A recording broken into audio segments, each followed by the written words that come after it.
साथियों नमस्कार। Welcome to SMS classes यानी सरस्वती माँ स्टडी क्लासेज में आपका स्वागत है। और हम यहाँ पर सीखने जा रहे हैं गणित में विभिन्न प्रतियोगी परीक्षाओं में पूछे जाने वाले सवालों को हम सॉल्व करना सीख रहे हैं। और उसके अंतर्गत अपना आज टॉपिक चल रहा है आंकड़ों के प्रबंधन के अंतर्गत हम पढ़ने जा रहे हैं प्रसरण, मानक विचलन, विचरण गुणांक के बारे में हम पढ़ेंगे। और आप देखना चाहते हो आंकड़ों के प्रबंधन के अंतर्गत पूर्व में कंप्लीट की गई क्लासेज जैसे माध्य, माध्यिका, विचलन, परिसर, मिलान चिन्ह आदि को आप देखना चाहते हो तो वो क्लास आप मेरे डिस्क्रिप्शन लिंक में देख सकते हो। आज अपन पढ़ने जा रहे हैं प्रसरण, मानक विचलन एवं विचरण गुणांक, यानी इन तीनों के बारे में किस प्रकार के सवाल प्रतियोगी परीक्षा में पूछे जा सकते हैं। तो सबसे पहले मैं आपको बात करूंगा प्रसरण एवं मानक विचलन के बारे में। क्या है इन दोनों का संबंध? या तो आपको प्रसरण दिया होगा और मानक विचलन ज्ञात करना होगा, या फिर मानक विचलन दिया होगा फिर आपको क्या ज्ञात करना होगा? प्रसरण ज्ञात करना होगा। तो इनके लिए मैंने एक फॉर्मूला बनाए हैं, वो फॉर्मूला आपको याद रखना है और उस आधारित जो सवाल है वो आपको करने हैं। अगर अपने को सवाल में दिया गया है मानक विचलन, क्या दिया है? मानक विचलन, और अपने को ज्ञात करना है प्रसरण, तो अपन क्या करेंगे? मानक विचलन का स्क्वायर कर देंगे तो अपने को ज्ञात हो जाएगा प्रसरण। और उसी तरह अगर अपने को प्रसरण दिया है, क्या दिया है? प्रसरण, और अपने को क्या ज्ञात करना है? मानक विचलन, तो अपन क्या करेंगे? जो प्रसरण दिया गया है उसको अंडर रूट में लिखकर अंडर रूट का मान ज्ञात कर देंगे तो अपने को क्या ज्ञात हो जाएगा? मानक विचलन। इन दोनों सिंबल का मतलब है मान चाहे प्लस में प्राप्त हो चाहे माइनस में, हमेशा मान प्लस में ही रहेगा। तो आपको समझ में आ गया होगा। अगर मानक विचलन दे रखा है और प्रसरण ज्ञात करना है तो मानक विचलन का स्क्वायर कर देंगे, और अगर अपने को प्रसरण दे रखा है और मानक विचलन ज्ञात करना है तो प्रसरण का अपन अंडर रूट मान निकाल देंगे तो अपना मानक विचलन प्राप्त हो जाएगा। तो अपन करते हैं इस आधारित सवाल। यहाँ अपने पास प्रसरण एवं मानक विचलन आधारित दो सवाल हैं, उनको करते हैं। एक जनसंख्या का मानक विचलन 6 दे रखा है, तो उसका अपने को क्या ज्ञात करना है? प्रसरण। तो जब प्रसरण ज्ञात करना हो तो मैं आपको पूर्व में फॉर्मूला बता चुका हूँ, यानी प्रसरण ज्ञात करना है तो अपने को जो मानक विचलन दे रखा है उसका क्या करेंगे? स्क्वायर, उसका क्या कर देंगे? स्क्वायर। जो भी मानक विचलन है, मानक विचलन क्या दे रखा है? 6, तो यहाँ अपन 6 का स्क्वायर कर देंगे। 6 का स्क्वायर करने से अपने को क्या प्राप्त हो जाएगा? 36। तो जो यहाँ पर प्रसरण का मान प्राप्त होगा वो क्या प्राप्त होगा? 36। तो अपने को विकल्प में 36 को सही करना है। कुल मिलाकर जो मान दे रखा है उसका स्क्वायर का मान निकाल देंगे तो अपने को क्या प्राप्त हो जाएगा? प्रसरण। इसी तरह का एक सवाल और है। एक जनसंख्या का मानक विचलन कितना दे रखा है? 6.5। तो प्रसरण अपने को ज्ञात करना है, तो प्रसरण में अपन वही करेंगे जो अपन ने यहाँ किया था, यानी मानक विचलन का स्क्वायर कर देंगे। 6.5 का स्क्वायर कर देंगे तो 6.5 का स्क्वायर करने से अपने को मान प्राप्त होगा 42.25, यानी 6.5 का मल्टीप्लाई 6.5 से करते हैं 42.25 प्राप्त होता है, जो अपना मान होगा प्रसरण का। तो आपको समझ में आ गया होगा। अगर अपने को मानक विचलन दे रखा है तो प्रसरण कैसे ज्ञात करते हैं। अब अपन निकालते हैं मानक विचलन ज्ञात करना। अगर प्रसरण दे रखा है तो मानक विचलन कैसे ज्ञात करते हैं। अब यहाँ पर दो सवाल है, उनमें अपने को क्या ज्ञात करना है? मानक विचलन, जबकि पहले अपन ने ज्ञात किया था प्रसरण। तो अपने को इस सवाल में, तो यहाँ पर अपने को इन सवाल में क्या दिया हुआ है? एक डाटा सेट का प्रसरण 81 है, तो अपने को मानक विचलन ज्ञात करना है। तो मानक विचलन बराबर क्या होता है, मानक विचलन बराबर अंडर रूट में प्रसरण का मान निकालना है। जो भी प्रसरण दे रखा है उसका अंडर रूट का मान निकालेंगे। यहाँ प्रसरण 81 दे रखा है, उसको अंडर रूट में लिखेंगे तो मानक विचलन का यहाँ मान प्राप्त हो जाएगा, यानी अंडर रूट 81 को सॉल्व करते हैं तो अपने आ जाते 9। तो जो ये 9 मान प्राप्त होगा वो अपना क्या होगा, मानक विचलन। यानी अपने को अगर प्रसरण दे रखा है और अपने को मानक विचलन ज्ञात करना है तो अपन इसको प्रसरण का अंडर रूट का मान ज्ञात कर देंगे, अपने मानक विचलन प्राप्त हो जाएगा। इसी तरह का एक सवाल और दे रखा है, एक डाटा प्रसरण सेट का प्रसरण है जो 121 है और उसका मानक विचलन ज्ञात करना है। तो मानक विचलन ज्ञात करना है तो क्या होगा, इसको अंडर रूट में लिख देंगे 121। तो जो 121 का अंडर रूट में मान प्राप्त होगा 11, यानी 11 का स्क्वायर करते हैं तो 121 आ जाता है। तो अंडर रूट 121 का मान अपने क्या होगा, 11। तो यहाँ जो 11 प्राप्त होगा वो अपना क्या होगा, मानक विचलन। तो आपको समझ में आ गया होगा कि किस प्रकार प्रसरण एवं मानक विचलन को निकाला जाता है। अब मैं आपको बताना चाहूँगा कि कोई भी संख्या समूह में दी हुई है या समुच्चय में दी हुई है, उनका मानक विचलन कैसे निकालते हैं। तो अपन करते हैं उस टाइप के सवाल, तो कंटिन्यू बने रहिए मेरे साथ। अब अपने पास सवाल है, एक समूह दिया हुआ है 10, 11, 9, 11, 9 समूह का मानक विचलन ज्ञात करना है। तो मानक विचलन ज्ञात करने के लिए अपन ने पूर्व के सवालों में अपने पास क्या था, प्रसरण। क्या था, प्रसरण। तो सबसे पहले अपन इस समूह का क्या ज्ञात करते हैं, प्रसरण। तो सबसे पहले अपने को इस समूह का क्या ज्ञात करना पड़ेगा, प्रसरण। तो प्रसरण ज्ञात करने के लिए अपने को क्या करना है, सबसे पहले जो समूह दे रखा है उसका अपन क्या ज्ञात करते हैं, माध्य। माध्य ज्ञात करने के लिए क्या करेंगे, इन सबको जोड़ेंगे। इन सबको जोड़ा तो यहाँ आ जाते हैं 50 और नीचे आ जाएगा आंकड़ों की संख्या 1, 2, 3, 4, 5। तो ये आ गए 5। तो यहाँ अपना माध्य कितना आ गया, 10। अब अपने को प्रसरण निकालने के लिए इन 10 में से प्रत्येक संख्या को घटाना है, फिर उसका स्क्वायर करना है। जैसे 10 में से 10 घटाते हैं तो 0 आ गया और 0 का स्क्वायर करते हैं तो 0 ही होता है। फिर 10 में से 11 घटाते हैं, 10 में से 11 घटाते हैं तो माइनस का 1 रहता है और उसका स्क्वायर करते हैं तो 1 ही आएगा। फिर 10 में से 9 को घटाते हैं तो यहाँ पर 1 आया और 1 का स्क्वायर किया तो यहाँ 1 आ जाता है। 10 में से 11 घटाते हैं तो माइनस का 1 होता है और यहाँ पर माइनस के 1 को स्क्वायर करते हैं तो 1 ही आएगा। फिर 10 में से अपन 9 घटाते हैं तो 1 बचा और 1 का स्क्वायर करना पड़ेगा। तो 1 का स्क्वायर करने से अपने को क्या प्राप्त हो जाएगा, 1 प्राप्त हो जाएगा। अब अपने को जो ये समूह प्राप्त हुआ है उसका योग करेंगे। प्रसरण ज्ञात करने के लिए अपने को क्या करना पड़ेगा, जो ये समूह दे रखा है उसका योग करेंगे।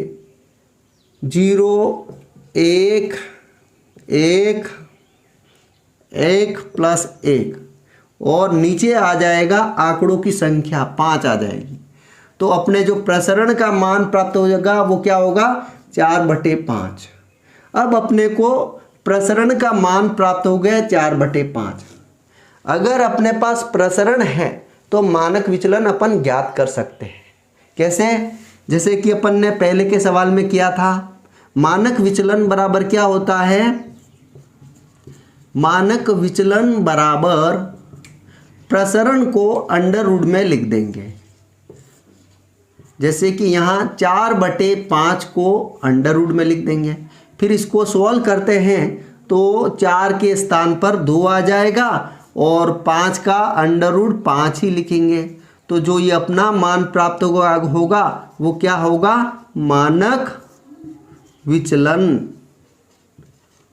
यहाँ मैं एक बार और बता दूंगा, सबसे पहले जो समूह दे रखा है उसका क्या ज्ञात करते हैं, माध्य। और माध्य ज्ञात करके अपन क्या करेंगे, माध्य में से इस समूह की प्रत्येक संख्या को माइनस करेंगे। ये यहाँ पर मैंने समूह की प्रत्येक संख्या को इस माध्य से माइनस किया है। फिर जो मान प्राप्त आता है उसका क्या कर देंगे, स्क्वायर कर देंगे। फिर जो मान प्राप्त होता है उसकी यहाँ पर जोड़ कर देंगे और फिर उसमें आंकड़ों की संख्या का भाग दे देंगे, तो अपने को क्या प्राप्त हो जाएगा, प्रसरण। फिर प्रसरण को अपन अंडर रूट में लिख देंगे। फिर जो मान प्राप्त होगा अंडर रूट में लिखने पर वो अपना मान क्या होगा, मानक विचलन। तो अपन इस प्रकार का एक सवाल और करते हैं जिससे आपको और अच्छी तरह से समझ में आ जाएगा। अपने पास यहाँ पर एक है नया सवाल, और इस सवाल में अपने को पूछा गया है कि एक समुच्चय दे रखा है और इस समुच्चय का क्या ज्ञात करना है, मानक विचलन। तो मानक विचलन ज्ञात करने के लिए अपने पास क्या होना चाहिए, प्रसरण, जैसा कि अपन ने पिछले सवाल में देखा था। तो सबसे पहले इस समुच्चय का प्रसरण ज्ञात करते हैं। हो सकता है आपको इन सवाल में प्रसरण ही पूछ ले, प्रसरण क्या होगा, तो सबसे पहले अपन प्रसरण ज्ञात करते हैं। प्रसरण ज्ञात करने के लिए अपने को यहाँ सबसे पहले माध्य ज्ञात करना पड़ेगा। माध्य ज्ञात करने के लिए अपन क्या करेंगे, आंकड़ों का योग कर देंगे। आंकड़ों का योग यहाँ आता है 90 और नीचे आ जाएगा आंकड़ों की संख्या। आंकड़ों की संख्या कितनी है, 9। तो यहाँ अपना जो माध्य प्राप्त हो जाएगा 10। अब जैसा कि अपन ने पिछले सवाल में किया था, प्रत्येक आंकड़े को 10 में से माइनस करके उसका स्क्वायर करना है। तो 10 में से 10 को माइनस करते हैं तो क्या बचता है, 0, और 0 का स्क्वायर करने से अपने को 0 प्राप्त होगा। फिर इसी तरह यहाँ पर 10 में से 10 को माइनस किया, 0 का स्क्वायर किया, 0 प्राप्त हुआ। 10 में से 9 को माइनस किया, 1 प्राप्त हुआ। 1 का स्क्वायर किया, 1 प्राप्त हुआ। फिर 10 में से 10, 0 प्राप्त हुआ, 0 का स्क्वायर किया, 0 प्राप्त हुआ। फिर 10 और है, 10 में से 10 को माइनस किया तो 0 प्राप्त हुआ, 0 का स्क्वायर किया, 0। फिर 10 में से 11 को माइनस किया तो -1 प्राप्त हुआ, और -1 का स्क्वायर किया तो 1 प्राप्त हुआ। फिर आगे 10 में से 10 को माइनस किया तो 0 प्राप्त हुआ, 0 का स्क्वायर किया तो 0 प्राप्त हो गया। फिर 10 में से 11 तो -1 प्राप्त हुआ और -1 का स्क्वायर किया तो 1 प्राप्त हुआ। फिर 10 में से 9 माइनस किए तो 1 प्राप्त हुआ और 1 का स्क्वायर किया तो 1 प्राप्त हुआ। फिर अपने को प्रसरण ज्ञात करने के लिए क्या करना है, ये जो आंकड़े दे रखे हैं इनका योग करना है। ये जो आंकड़े दे रखे हैं इनका क्या करना है, योग करना है। 0 + 0 + 1 + 0 + 0 + 1 + 0 + 1 और +1। आंकड़े देख लेते हैं, 1 2 3 4 5 6 7 8 9। 9 आंकड़े आ गए। यहाँ मैं नीचे लिख देता हूँ 9। अब ऊपर अपन जोड़ करते हैं, 1 2 3 और 4। ऊपर कितने आ गए, 4, और नीचे आ गए 9। तो ये अपना जो मान प्राप्त हुआ वो किसका है, प्रसरण का मान है। अब अपन पूर्व में किए गए सवाल के अनुसार अगर अपने को प्रसरण दे रखा है और अपने को क्या ज्ञात करना है, मानक विचलन। अगर अपने को प्रसरण ही पूछा है तो अपना ये होगा प्रसरण, और अगर अपने को क्या निकालना है, मानक विचलन। मानक विचलन निकालने के लिए जो प्रसरण का मान दे रखा है उसका अपन अंडर रूट का मान ज्ञात करेंगे। क्या ज्ञात करेंगे, अंडर रूट का मान ज्ञात करेंगे। तो जो ये प्रसरण है उसको अपन अंडर रूट के रूप में लिख लेंगे 4/9। फिर इसको सॉल्व करते हैं, 4 का 2 हो जाएगा, और यहाँ पर जो 9 है, 9 का कितना हो जाएगा, 3। तो यहाँ जो 2/3 मान प्राप्त होगा वो अपना क्या होगा, मानक विचलन। तो इस प्रकार अपन अगर समूह या समुच्चय दे रखे हैं तो मानक विचलन ज्ञात करते हैं। अब अपन देखते हैं विचरण गुणांक कैसे प्राप्त करते हैं। बहुत अच्छे से समझाऊंगा विचरण गुणांक प्राप्त करना। अपने को जो विचरण गुणांक से संबंधित सवाल पूछे जाएंगे उसमें अपने को मानक विचलन एवं माध्य दिया होगा। अगर अपने को मानक विचलन एवं माध्य दिया है और विचरण गुणांक ज्ञात करना है तो उसके लिए आपको यह फॉर्मूला याद रखना होगा। विचरण गुणांक बराबर क्या होता है, मानक विचलन बटे माध्य और मल्टीप्लाई करके 100 लिखना है और इसका जो मान प्राप्त होगा हमेशा प्रतिशत में प्राप्त होगा।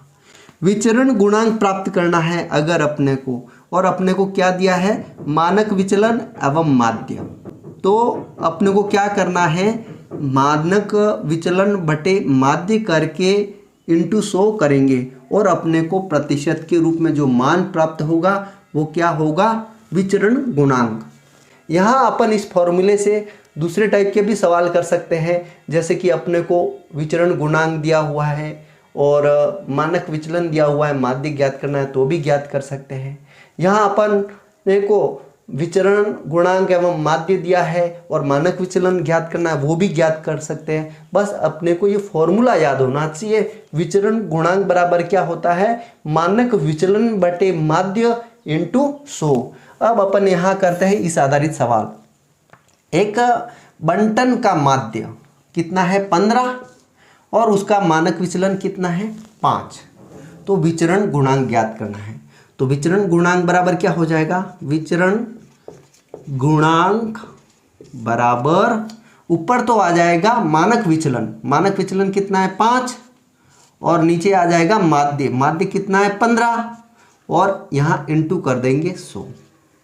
अब इसको सॉल्व करते हैं, 5 के पाड़े से एक बार, 5 के पाड़े से 3 बार, तो 100 बटा 3 आ जाएगा। फिर इसको सॉल्व करते हैं तो अपने क्या आ जाएगा, 33 सही 1/3 या फिर 33.33%। ये अपना जो प्रतिशत के रूप में मान प्राप्त होगा वो अपना क्या होगा, विचरण गुणांक। इसी तरह का एक सवाल और देखते हैं।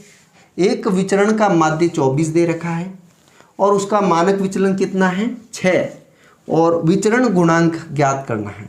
तो विचरण गुणांक बराबर क्या होगा, अपने को ऊपर तो लिखना है मानक विचलन, मानक विचलन का मान है 6 और नीचे माध्य का मान लिखना है, माध्य का मान है 24 लिखा। अब इंटू करके 100 लिखना है, 100 लिख दिया। अब यहाँ पर इसको 6 के पाड़ से 24 को काटता हूँ तो 4 बार कटेंगे, तो यहाँ 4 से 100 भी कट जाएंगे 25 बार, तो यहाँ अपना जो आंसर आएगा वो आएगा 25%। तो जो ये 25% होगा वो अपना क्या होगा, विचरण गुणांक। तो अपन इस तरह विचरण गुणांक वाले सवाल भी कर सकते हैं अगर अपने को सवाल में क्या दिया है, मानक विचलन एवं माध्य दे रखा है। तो आज की क्लास में अपन ने क्या सीखा, प्रसरण, मानक विचलन एवं विचरण गुणांक और इससे संबंधित पूछे जाने वाले सवाल, यानी किस तरह के सवाल पूछे जा सकते हैं। तो जुड़े रहिए नियमित SMS क्लासेस से और सीखिए गणित। और अपन आगे की क्लास में देखेंगे आंकड़ों के प्रबंधन से ही संबंधित सवाल जो कि होते हैं पाई चार्ट वाले। तो जुड़े रहना SMS क्लासेस से और सीखिए गणित। और साथ ही अगर आपने मेरे चैनल को सब्सक्राइब नहीं किया, सब्सक्राइब कर लेना और शेयर ज़रूर करना ताकि जो गणित सीखना चाहते हैं उनको बेनिफिट हो सके। और अगर आपको ये मेरी क्लास अच्छी लगी है तो लाइक बटन ज़रूर दबाना, जिससे मेरा उत्साह बना रहे और मैं आपको पढ़ाने के लिए अच्छी से अच्छी क्लास लेकर आऊँ। तो अब अपन मिलते हैं नेक्स्ट क्लास में, तब तक के लिए जय हिंद, जय भारत।